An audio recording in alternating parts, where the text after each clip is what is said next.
Hello, my name is Matthew Perez, and today I'm going to be talking about government cheese.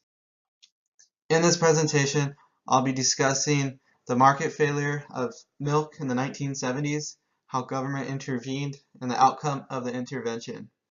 In the 1970s, farmers in the U.S. were facing hard times, and the government decided to help by passing the Agriculture and Consumer Protection Act of 1973. This act also relaxed imported quotas, which created a negative externality on the price of milk, which caused it to decrease.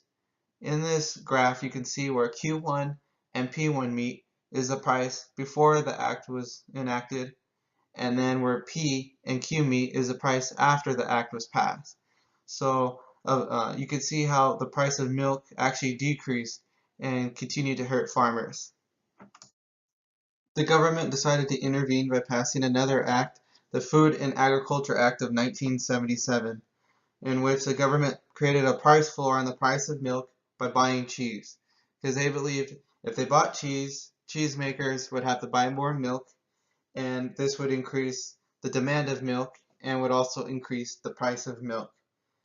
So they would buy cheese, and they actually would store them in abandoned mining caves like this one you see pictured here. And as you look to the graph, you can see point G shows the price of milk before the Act of 1977, and then the point B would show the price of milk after the Act of 1977. So the price increased even though there was more quantity. To get in perspective of how much cheese the government was buying, the government bought 1 out of every 4 pounds of cheese. The government stored 2 pounds of cheese for every American, and by the 1980s, taxpayers were spending $2 billion a year on dairy-supported programs. Due to the government purchasing cheese, the government was now faced with the cheese surplus. And in order to alleviate the surplus, the government decided to get rid of cheese by giving it to families in need, schools, and food banks, since these individuals wouldn't normally purchase cheese and so it wouldn't affect the price of cheese or milk.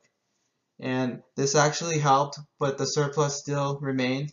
So the government decided to create milk, a merit good, and try to make individuals consume more milk.